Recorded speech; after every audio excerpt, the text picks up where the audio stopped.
Page 127 of the Ministry of Healing.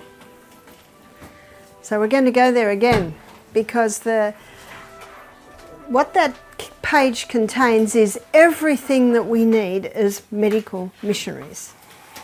So the only hope of better things is the education of people in the right principles. Let the physicians teach the people that restorative power lies not in drugs, but in nature. Disease is an effort of nature to free the system from conditions that arise because of a violation of the laws of health. In case of sickness, we're told three things. In case of sickness, the cause must be ascertained, wrong habits corrected,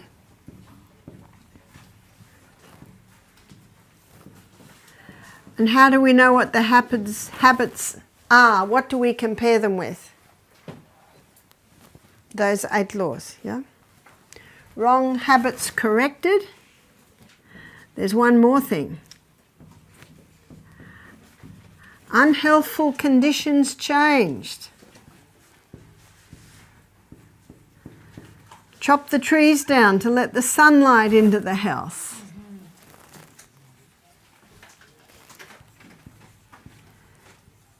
Get a window into the bathroom so you get fresh air in there to stop the mould growth. So, unhealthful conditions changed.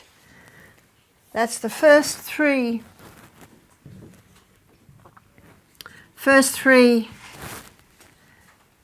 And remember what we're looking at, history. So history and symptoms give you some indications there. And the last thing, she says, then nature is to be assisted.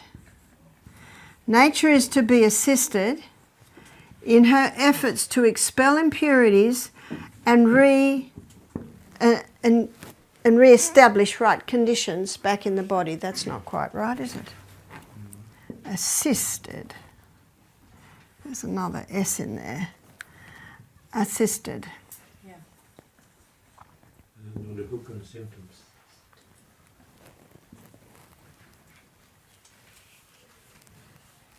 And this is where the water therapies come into it. So we're making the afternoon meetings more practical. So even though it's not practically possible for everyone to do the water treatments, what I want to do is go through the basic principles behind the water therapies. And this brings in, nature is now to be assisted in her efforts to expel impurities and re-establish right conditions back in the system. And do you remember, students, the largest organ of elimination? Skin. The skin, that's right. And basically that's what is being affected by water therapies. And then in page 127 of the Ministry of Healing, it says pure air, sunshine, temperance, rest, exercise, proper diet, use of water. I'm always intrigued as to the very words used. Use of water. In other words, there's a time to drink water and there's a time not to drink water. When is the time we don't drink water? Is when we're eating our meals, because it will water down our hydrochloric acid, which is the very enzyme that's required to break our food down. So the only way you can do that is to drink in between the meals. Use of water. So with drinking, there's a time to drink water and there's a time not to. But use of water also implies there's a way to use water. There's a way to use water. And I always take great note of these, because the last phase of that sentence says, these are the true remedies. What are they? The true remedies. Because there are some remedies that aren't true, isn't that true? Yeah. Isn't that right? These are the true remedies. So whenever you're looking for how to help a person, where do you go first? You go first to the true remedies. We'll be looking at some water treatments, but they will not be very effective unless these remedies are implemented. And to be able to start a health retreat of your own, knowledge is needed in these areas. But also, some simple water treatments can do amazing amount. So to know how these water treatments work, we need to look at water. And water is the best conductor of hot and cold to the body. And we are warm-blooded creatures. And we don't like cold, is that right? We don't like finishing the hot shower with cold. We don't like diving into the cold winter stream. The only way I can dive into the cold winter stream is to get very hot first. So our guests get very hot in the steam and then they can dive in the cold winter stream. And I run up and down hills in the morning and I get very, very hot. Then I can dive into the cool winter stream because we're up in the mountains, so the water is quite cool, as I imagine it probably is around here. So let's have a look at water. We're looking at hot water. Now, hot water is a stimulant. And we all know that if you're cold and you have a hot shower, you feel that stimulating effect. In fact, often it's a little bit hot if your body's cold. And then as it warms up, it's not terribly hot anymore, is it? Your body has adjusted to it. So hot initially is a stimulant. But when the hot remains on the body, there's a slowing down that we'll call it a depressant. Meaning it depresses the movement. Because what are we stimulating when hot water is applied to the body? The blood. The blood. That's what we're stimulating, blood. And the Bible says the life of the flesh is in the blood. What verse is that? Leviticus 17:11. The life of the flesh is in the blood. So this is life. So what has blood got in it to be life? It's got red blood cells. And the red blood cells carry three main things. They carry, and it's the hemoglobin on the red blood that carries oxygen, the most vital element needed for life. Nutrients.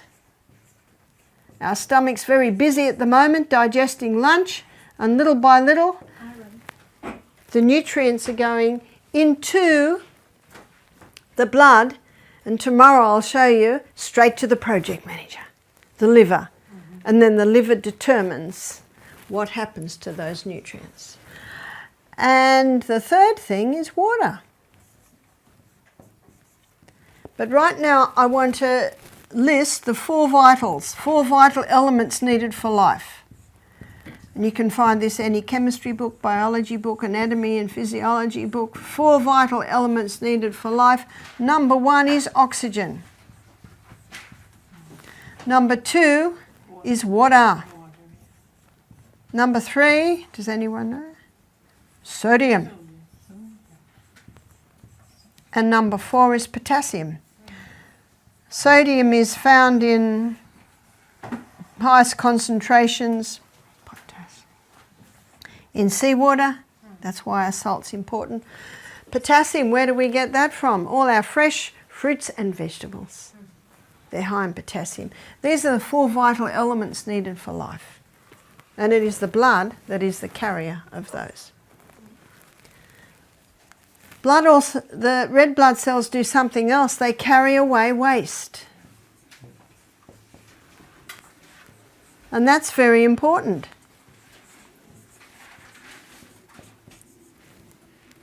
The red blood cells are the oxygen carriers, the nutrient carriers, the water carriers, and that carries away waste. That's an important part. But the blood also contains white blood cells. What are the white blood cells? They're your internal army.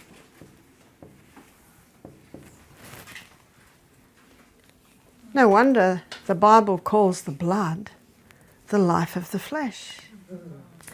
And no matter what the problem in your body, all it needs is blood. So if you want to wonder cure, you know what it is? Blood. It's the blood.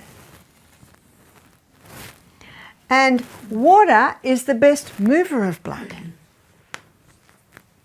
So I want to show you how water affects the blood.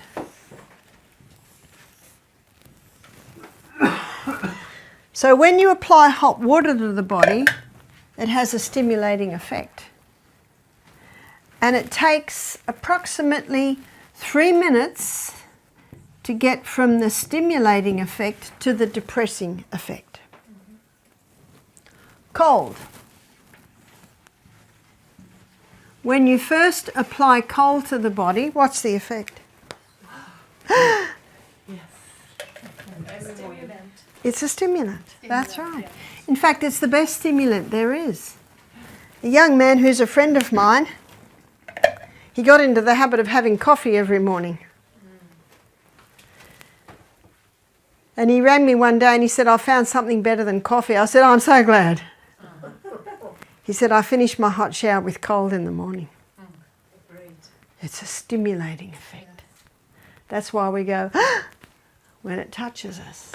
So the hot is a stimulant.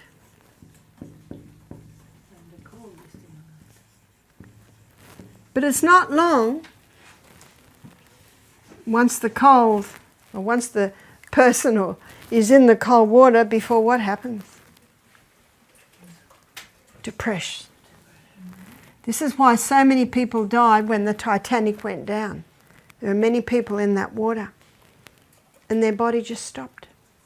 It just stopped. And they usually just laid their hand down and appeared to go to sleep, but they actually drifted into death. And you might have heard stories of mother and the little children caught out in the snow, and the little children just want to lay down and sleep. And we can't. We must keep moving because they would die. Because that's what the effect of cold. And so when we first apply cold to the body, the stimulation that we experience is a reaction.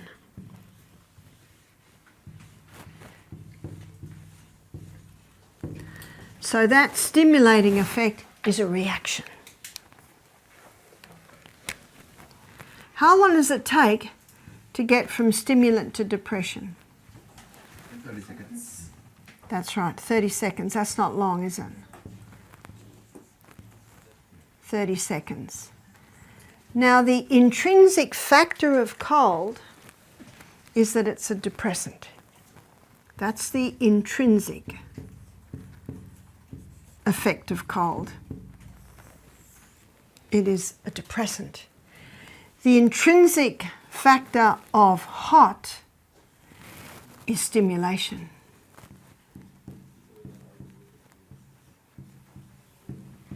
Whereas the reaction of hot is to slow down. So what we do to move blood, because I think we've just determined any part of the body that's not working well, we need more blood. So what we do is we use the intrinsic effect of heat and we use the reaction effect of cold. So let's have a look at this. Let's say someone has just sprained their ankle and the foot is swelling and they're in a lot of pain. We'll do 3 minutes hot, 30 seconds cold, and we do that 3 times. Now, if the response is this, because you're looking for your response, if the response is the swelling's not going down after 1 dip of hot and 1 dip of cold, go to 1 minute hot and 1 minute cold, because we actually want a very much slowing down of the inflammatory response in there, in the foot. Can you see how you're also looking at response there? So, but this is the rule of thumb, is 3 minutes hot. And where would we use 3 minutes hot? So you see, whenever you've got an inflammatory condition, you want to use a little less hot and a little more cold. 30 seconds, ice. And usually it is done 3 times. Because the body's getting exhausted. Because a huge amount of blood is being drawn into that area. So it takes a lot of energy from the body. Now sometimes if the person, you do it 3 times and they go, can we do more? If they're vibrant and fairly fit, they can probably take a little bit more. If it's a little child or an elderly person, you might just say, we'll do it again in an hour. We'll do it again in 2 hours. So it's very important that you watch responses. So let me tell you of a little 7-year-old boy. His mother came to see me, this is a few years ago in New Zealand. And when he came in, I could see his finger was twice the size. It was all red, and the swelling on top, it was all yellow. And I said, so what are we doing there? History. I said, what happened to the finger? And the mother said, oh, the doctor says it's cellulitis. Do you know what cellulitis is? Yeah. Inflammation of the cell. Now that's not rocket science, is it? But why? Why is it inflamed? So I went a little bit further with my history. Did anything happen to that finger? Because you just don't wake up with a finger like that. Unless a spider's crawled on you and bitten your finger. But you see, still there's a cause. In case of sickness, ascertain the cause. She said, well, he had a blister there and he was playing with his little cars in the dirt and the blister broke. So what have we got going in there? We've got going in the broken skin, we've got dirt. Now your skin is like a suit of armour. And that suit of armour is to keep any harmful pathogens, dirt out, yeah? Now it's broken and now it's getting in. So very, very quickly, the body sets up an immune response.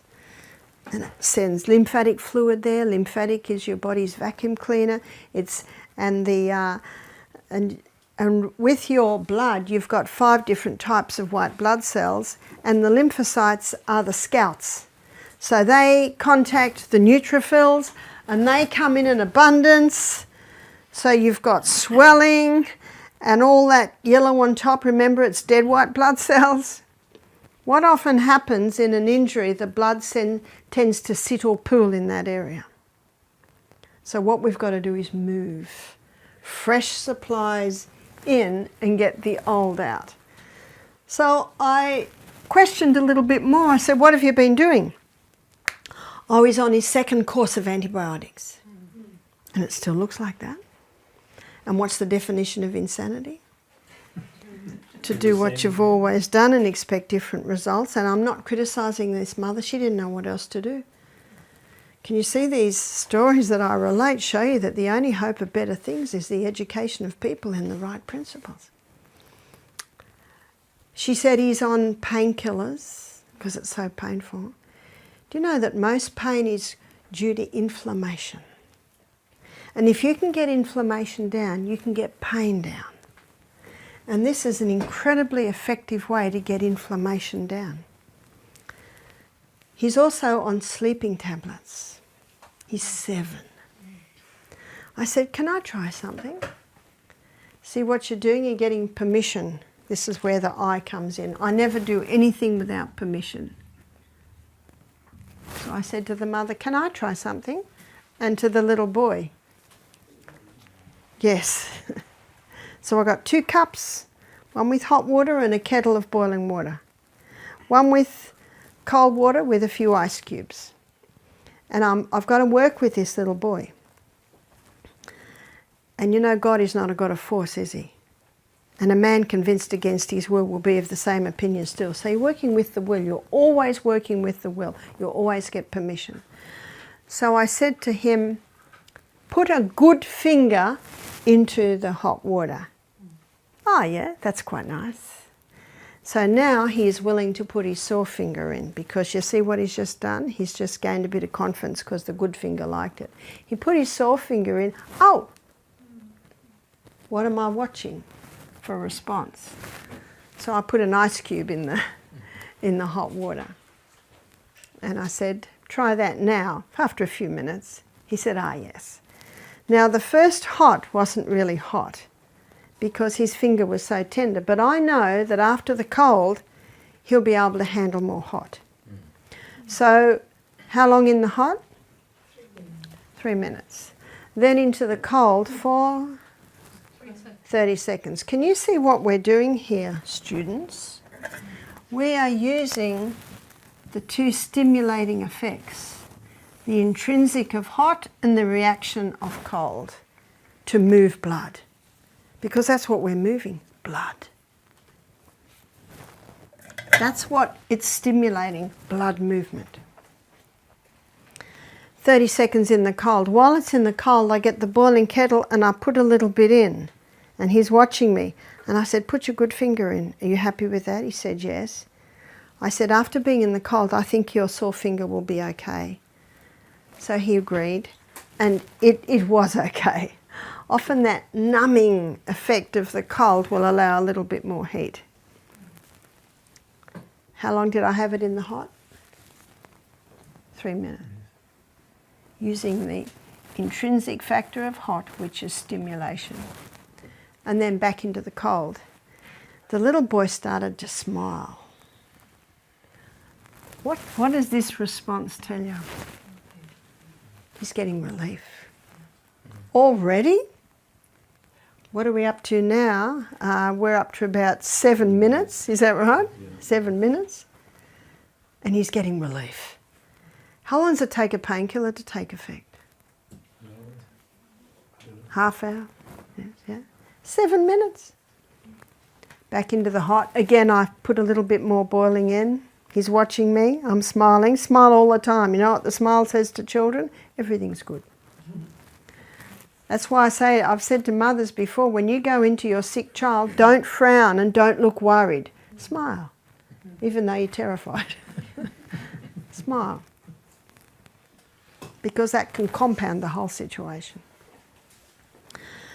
And finished with 30 seconds cold. Because we're warm-blooded creatures, you always start with the warm and you always finish with the cold. And then we dried it off. And that little boy had the biggest smile on his face. Now his body language told me, I think his pain level had reduced by more than 50%. He was very happy. And then I grated a potato, made a poultice. We'll be looking at that in another afternoon session, and we certainly will be able to more demonstrate that. That's more possible. And then bandaged it up, and then asked God to bless that simple poultice. His mother said, what will I do now? I said, you could do it every few hours. He'll tell you when he needs it. And I said, I would like to suggest, so it's probably 11 in the morning now, I'd like to suggest that by tomorrow morning, when you every time you do a hot and cold, do a fresh potato. I'd like to suggest that by then, I think the finger will be down and that poultice will have drawn everything out. So when they got home, it was about 2 o'clock, and the little boy said, Mum, can we do that again? Now, why did the little boy say that? Because he experienced the relief that it brought. And I wouldn't be surprised that maybe it was starting to build up again. So they did it again at 2, fresh potato poultice. They did it again at, I think, 6 or 7.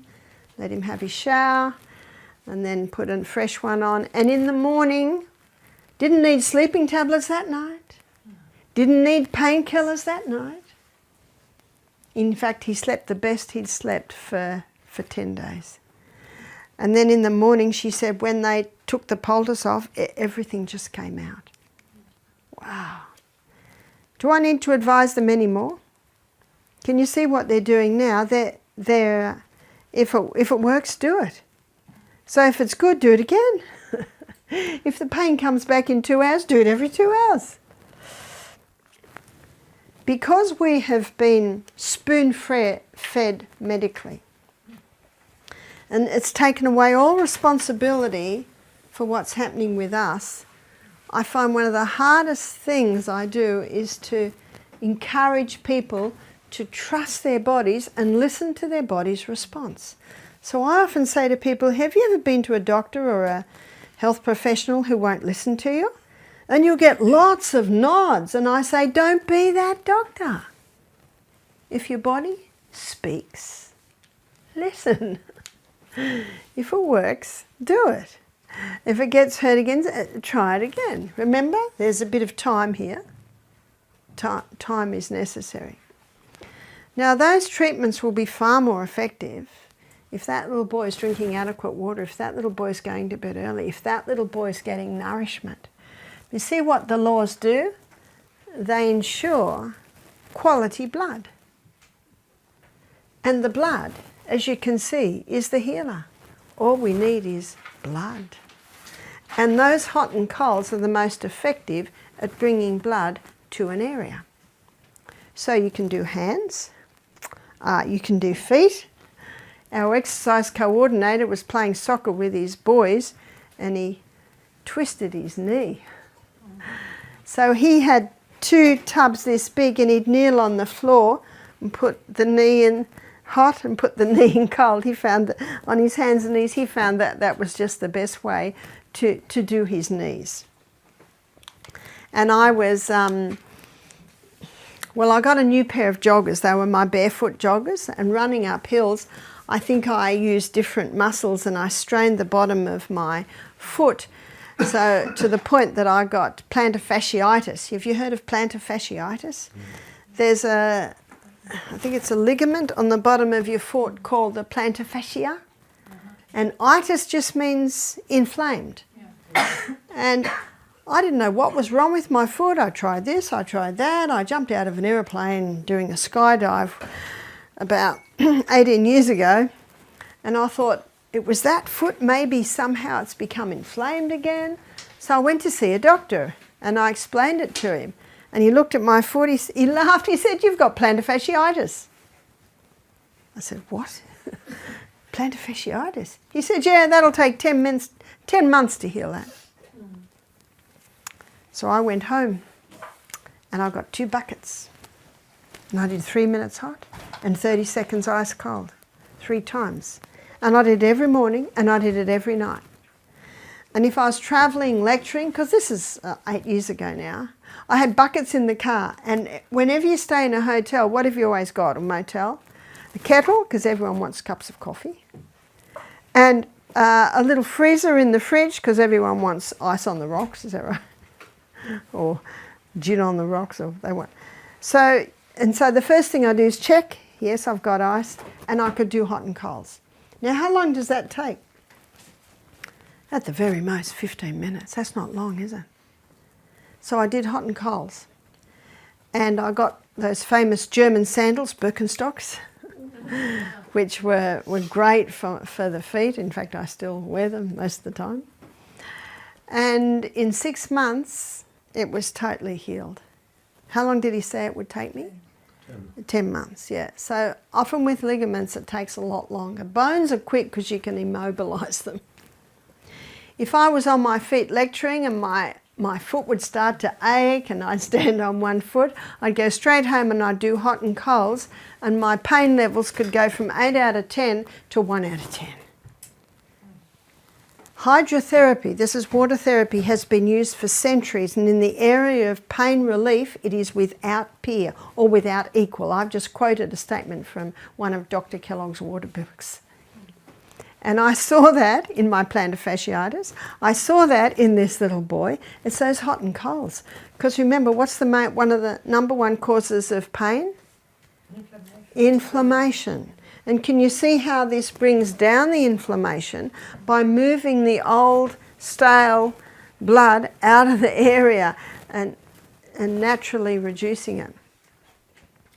And so a year later, a man emails me, said, Barbara, I've got plantar fasciitis. What can I do?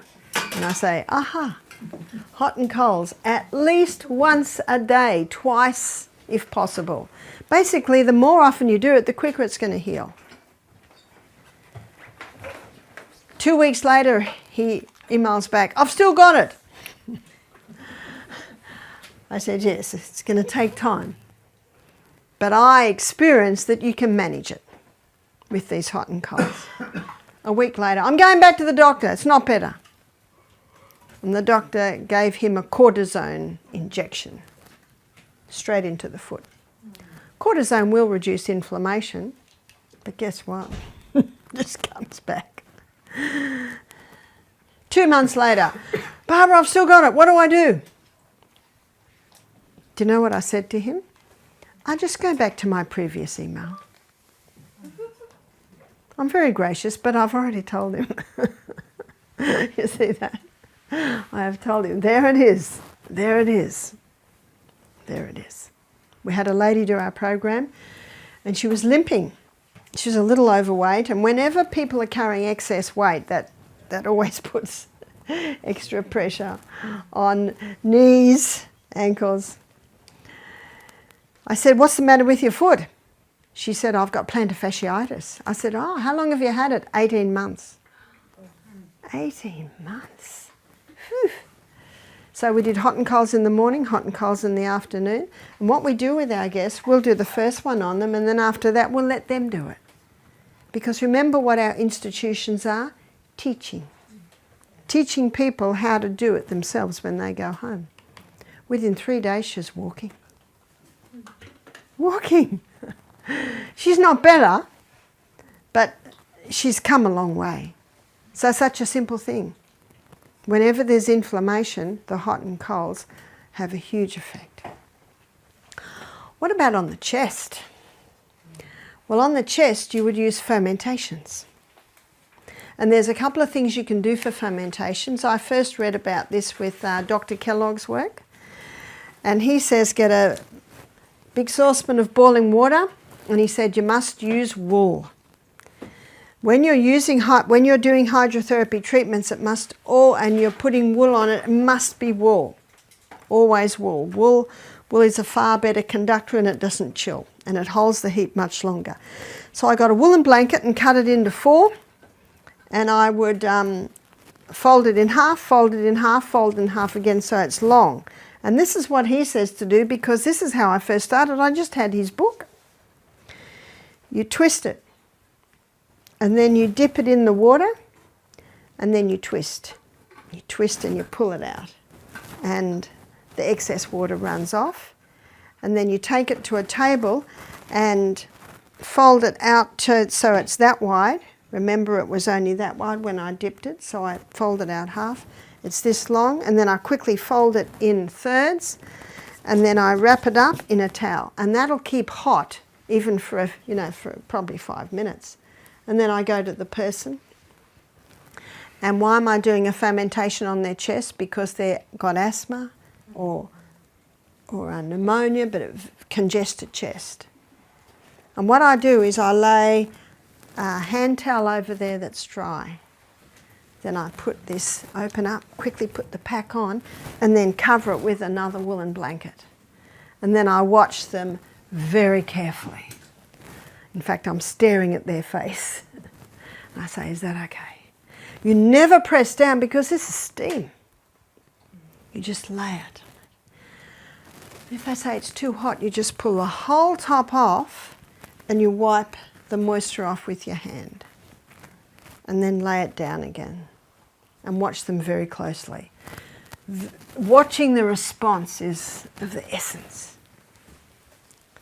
It's too hot again. Fine. You never say, no, it's not. You never say, you should be, no. You must listen and just respond. And I found some people can handle it very hot, some people cannot. You just got to go with them. And then you quickly pull it up and wipe the moisture off the skin with your hand and lay the whole thing down. And usually by then they can handle it. And then you time how long? 3 minutes. And then take it off and you have a bowl with iced water. You have a couple of washes. Because you wipe it over, it'll only take a few seconds. By then the washer's hot. So you've got another one there. You use the other one, then the other one there. And so that you're icing it for about 30 seconds. And they might give a little scream, but you smile very sweetly and say you're getting a great reaction there. And then you dry the whole area off and cover. And then you might have already got a hot compress ready, or do it again. Dip it, wring it out. Now, what a lot of people do now is they'll get wool or a towel, they'll wet it, wring it out, they'll put it in a microwave, and you can get it very hot in a microwave. There is a use for your microwave, I can't think of anything else. So that's a quick way that a lot of people choose to do now. And then I do that 3 times. And what I find when the second hot compress goes on, you can't use the same towel or blanket. You've got to use a dry one so that you can get it up to that heat. Because the one you've just used is now cold and you will not be able to get it up to that heat. Because what I find is the third hot, they can usually handle it hotter because they've got used to the hot and then the cold helps them to cope with that. And that brings incredible relief, even though it's a bit of work, incredible relief to anyone with a congested chest, asthma. Just opens those bronchioles because what you're getting in there now is steam. Remember page 127 of the Ministry of Healing, where it says, the use of natural remedies requires amount of care and effort that many are not prepared to give. But the results, and so quickly. You can also do that on the spine. So doing those compresses on the spine, obviously you'd keep it long if you're doing it on the spine, but same thing, put a dry hand towel there. Every time you put another hot compress on, you put a fresh, dry towel on there. That's very important. And you will never burn anyone. If they say it's too hot, you take the water off the chest, the condensation, because that can get quite hot. So you scoop that off with your hand and then lay the pack back down again. Again, watching your patient very, very carefully. How long does it take? It only takes about 15 minutes. But someone who's got back pain, that can really help there. What about the hips? Well, you can do the compresses there, or there's something else you can do, and that is sitz baths. So what are sitz baths? Well, you probably know better than me that apparently sitz is German for sit, is that right? So what are sitz baths? Sitz baths is doing this same process, but they're sitting. They're sitting the hips in that area. So it would basically, you want 2 baths big enough for the person to sit in. So they're basically like this. And there's the water there. So the water is to cover probably from waist to mid-thigh. And they sit in the hot for 3 minutes. Now someone especially who's sensitive to cold, when they're doing the hot and cold, they can have their feet in hot water. So again, the hot for 3 minutes, and then out of the hot into the same sort of tub, but cold. So let's say this is the hot, and that's hot. So we've got another tub here, and this one's the cold.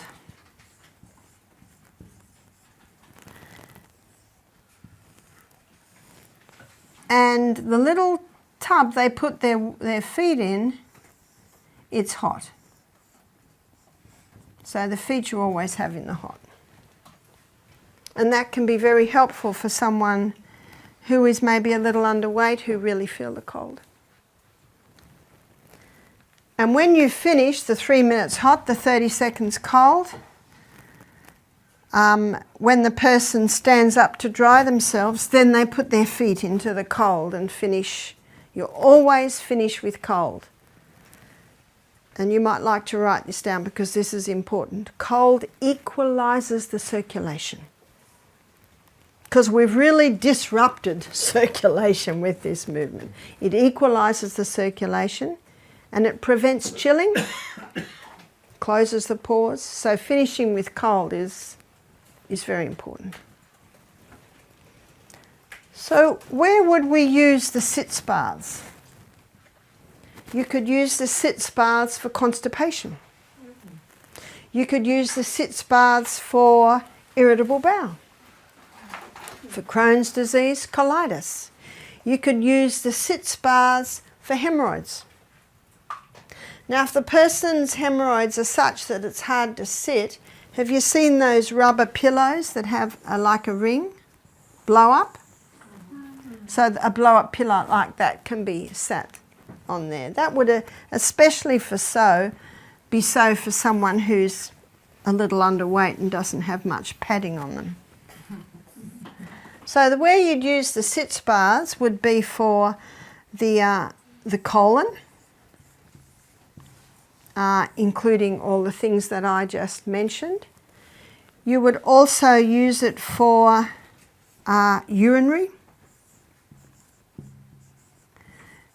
urinary system, which includes the kidneys.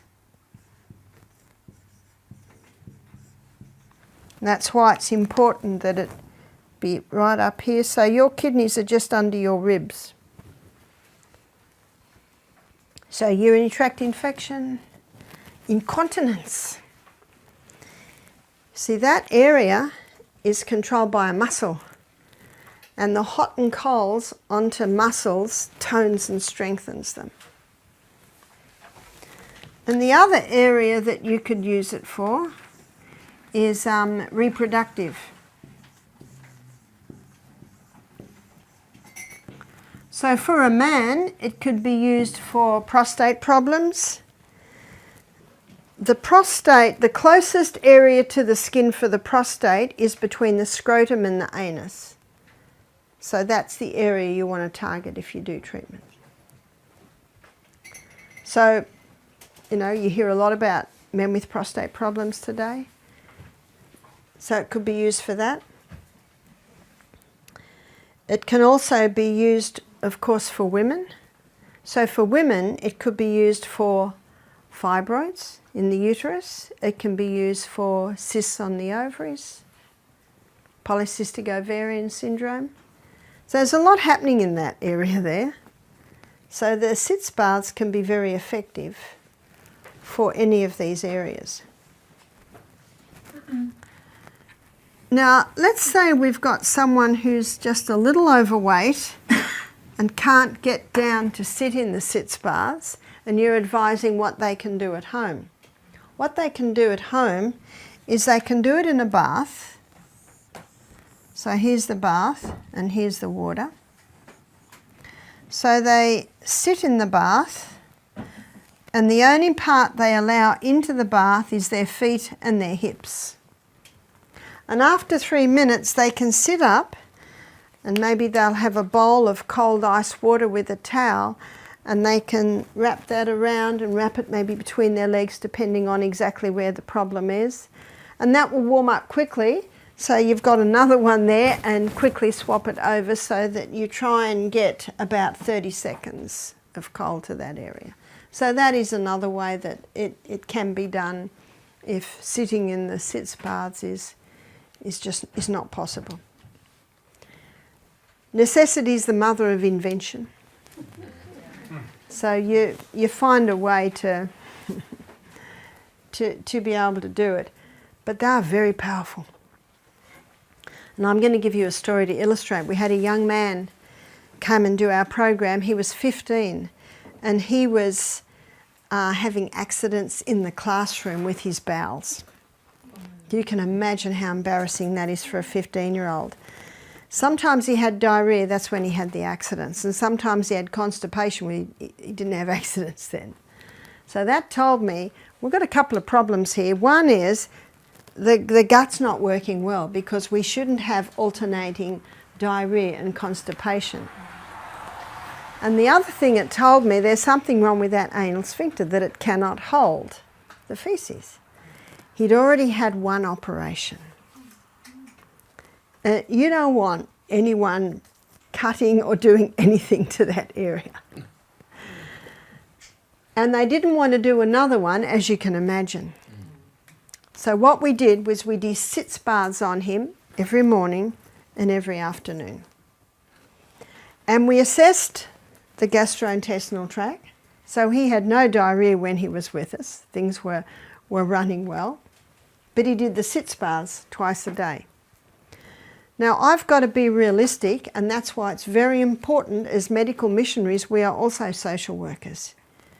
There's no use making a program for someone if they just can't do it or not going to do it. That's why it's very important to always be watching the person's response. So how is this 15-year-old boy who goes to school going to do that in the morning? So what I said to him was, keep to the diet, and that'll prevent you getting diarrhea so that you're less likely to have an accident, and do the sitz baths every evening. So my suggestion is, let's say you have your shower at 8:30, do the sitz baths at 8:15. So do the sitz baths and go straight into your shower and go to bed. So can you see I'm making a reachable program for him? By the end of the week, this young man was so excited. Can you imagine how embarrassing it is for a 15-year-old? Yeah. Can you imagine his future? Is he going to be able to have a girlfriend? Will he ever be able to get married? Will he ever be able to... Wow. And often the medical profession at that point come in with the antidepressants. Phew. What will that do? Oh, that'll constipate him even more, but then... Well, that'll stop him having accidents, but then when he gets constipated, it'll bring even more pressure in the area. Can you see the vicious cycle that starts to happen? So he was able to buy 2 tubs, and my suggestion is that he do this for 30 days.